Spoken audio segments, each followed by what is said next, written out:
I've scarcely heard a premise that should more obviously be a show than that of the new drama For Life on ABC. I am Riley Chow, contributing editor of Gold Derby, here with showrunner Hank Steinberg, who is the creator, head writer, and finale director of For Life.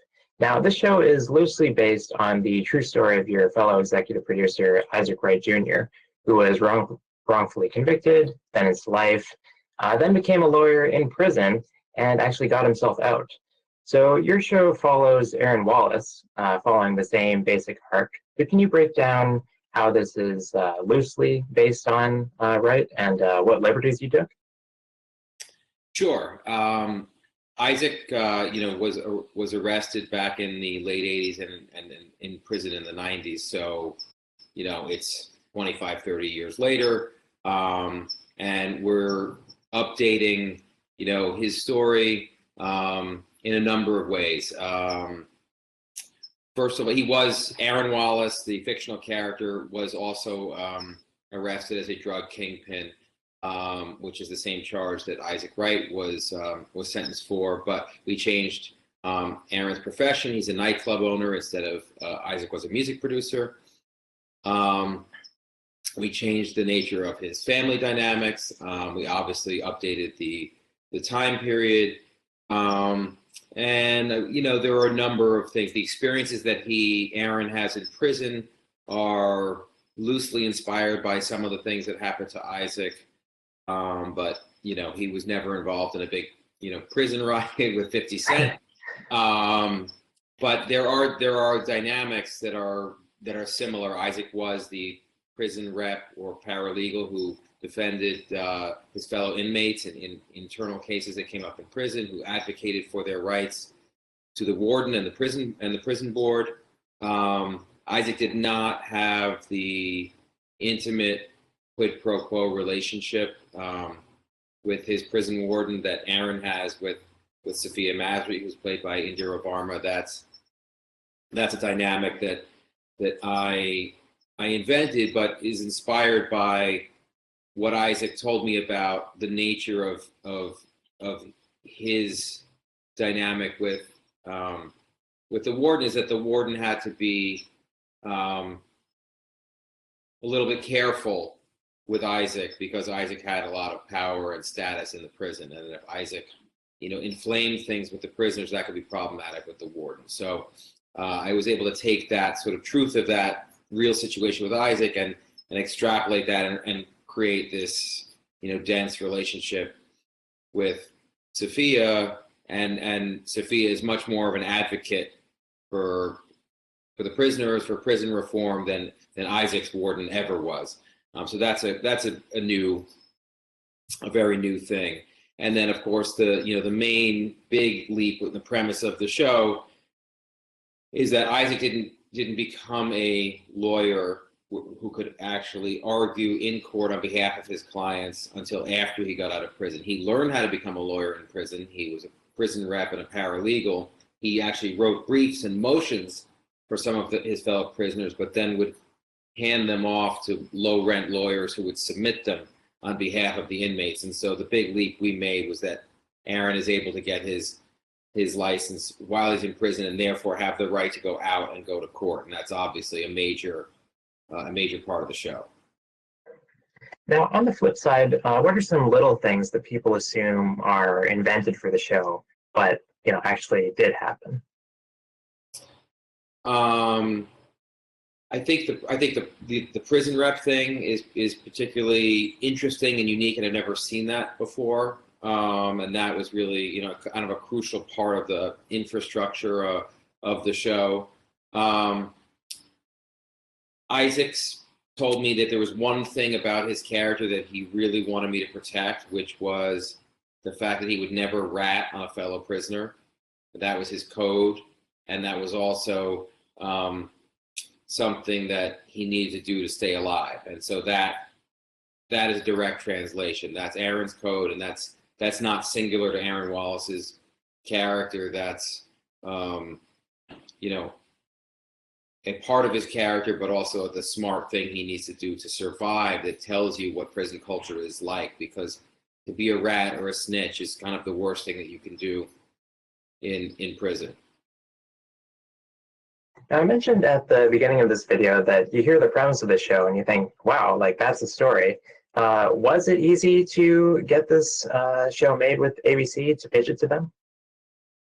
Well, getting a TV show on the air is never easy. Even if you've done it before, even if you have a track record and had a couple of successful shows like I've been fortunate enough to have, that helps. They kind of trust that you know how to do it, but they still need to love your script. They need to love your story. They need to love your casting. There are so many hoops that you have to jump through. When you pitch, you have to hope they like it and buy it. Then they have to fall in love with the script when you deliver it. You're competing, for very, very few slots against 25 or 30 other scripts, and maybe they have 3 or 4 slots. So, on network TV especially, there are fewer and limited time slots. If HBO has a certain number of projects in development, if they love more than they counted on, they can put them all on because they have plenty of space on their air, and they have a very healthy budget. But the network game is very, very limited, and they have to see how your show may fit with the other shows on their network, but what show is going to come after, and the time slot, and all that stuff. So you feel very, very grateful to get it on the air, to get it to season 1, and looking forward to season 2.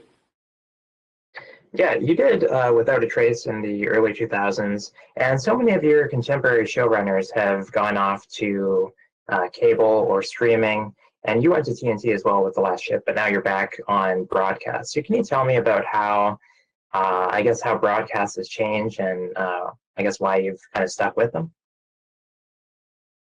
I don't really think about, when the material comes, I don't really think about network versus streaming in terms of as an end goal in and of itself. I just think about the material. And in this case, I think this material could have gone either way. If this show were on a streaming service or a cable network, it'd be a little longer. There wouldn't be commercial breaks, and there'd be smoking in the prison, and there'd be more F-bombs, or there'd be F-bombs at all. There'd be some more sex. The violence would be probably about the same, but the tone would be, I think, maybe 15 degrees, a little darker and edgier. But I think we all saw that there was a possibility here to do a show that pushed the boundaries of network television, that had a very accessible hero, underdog story that made it, who was incredibly likable and rootable. And so even though the prison world and the prison milieu doesn't scream out to be glossy network show, I think there are aspects of it, the family aspect, the fact that you have this really likable hero that you root for, that do make it cross over into a more commercial audience. So it really could have gone either way, and would have shifted the show slightly. But the ultimate premise could have sustained in either version. But I like the idea of bringing it to a larger audience, and also bringing the important issue of criminal justice reform and prison reform to a larger audience, and not being in a niche audience on a smaller outlet. Yeah, can you also talk about getting an audience? Because, in the past, you had done shows that would get 20 million viewers plus a week for years, whereas now it's so different, and most of your audience is not even watching it when it actually airs. They're watching it on Hulu the next day, or they're doing time-shifted viewing or what have you. Yeah, it's interesting. I mean, in certain ways, it takes some pressure off and lets you off the hook. You don't have to wake up the next morning, freaking out about what's the number. And that in 3 days you'll hear about the live 3, and in 7 days you'll hear about the live 7, and then there's the plus 35, which I think is probably the best picture of what's really happening now. So it's interesting, is you have to wait a long time to kind of know how you're doing, and there's sort of a number of different metrics for it, and so it's a little bit not as clear when you're doing well, when you're not doing well, if you need to make an adjustment of any kind. So that's been interesting, but I think in the long run, it's probably a healthier system that allows for people to find the show, to catch up with the show, and teaches the networks to be a little bit more patient, which I think is better for creative. That people aren't panicking if you're not doing well in week 3 and trying to want to change the show in a reaction. Now, what I've seen from other interviews is that 50 Cent, he kind of had the source material. He went to other producers and they came to you. So why were you the right choice and a good fit for this project? I think I was, it was a fortunate choice for me that they brought me the material. It's just, like a lot of things in our business, it's relationships. I had known Allison Greenspan, one of the other EPs, for years, and I know Doug Robinson for years, and we live around the corner from each other and see each other all the time. I happened to bump into Allison, and I guess that put me in her brain, and we had a lunch, and they talked to me about a few different ideas. This was one of them. I couldn't figure out how to crack it for a couple of months, actually. And then one day I sat down to meditate, and it all came to me. Those opening 5 minutes pretty much came to me. I got on the phone, I called them, and I said, I think I got it. And they said, yeah, you got it. And that was it. And those 5 minutes that I got right upstairs here in my balcony of my house, pretty much the same 5 minutes of the pilot, a year later. But so sometimes it's just kismet, the material finds you, you find an emotional way into it, something that it really interests you. And that's when it works. Other times, the idea seems like a good idea intellectually, and you try to wrestle it to the ground, and you don't, and it turns out you were the wrong writer. So I think that happens, more often than not, as the wrong writer gets paired with, a certain idea, and a different writer could have nailed it. And then sometimes it happens where the idea and the writer get paired, and that's when you see the success stories. Now, I interviewed this actor who worked on a movie last year that was produced by Eminem, and I asked him, what was it like working with Eminem? And he had never met him. So that's not the case here. So I'm hoping that you have a good story about what it was like to work with 50 Cent. Well, 50 is amazing. I mean, the one thing you need to know about 50 is he's acting in the show as well, and he's in 5 episodes, and you come onto the set, and there he is, and he's wearing his green prison attire, and he's in these scenes with 100 extras, and in between takes, he's not going to his chair behind Video Village, he's not going to his trailer, he is just hanging out on the set, talking to everybody, talking to all the background players who are, eyes bulging in reverence for him. And he's just, he's still a man of the people, and he still has the common touch, and it's not a thing he's putting on. It's just real, and he's comfortable with it himself, and he's in any environment. He's sort of who he is. And whether he's talking to the head of the network or one of the extras on the set, it's sort of, he's who he is, and he makes everybody feel, valued and just as important. And I think that's part of his appeal. Part of his wide appeal is that people recognize that about him.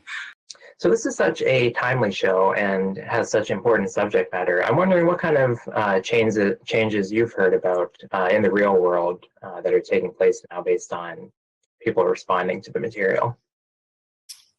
Well, when the show came out, we said this is the right show at the right time to kind of be confronting criminal justice reform and prison reform. I think people are realizing that it's just an inhumane system.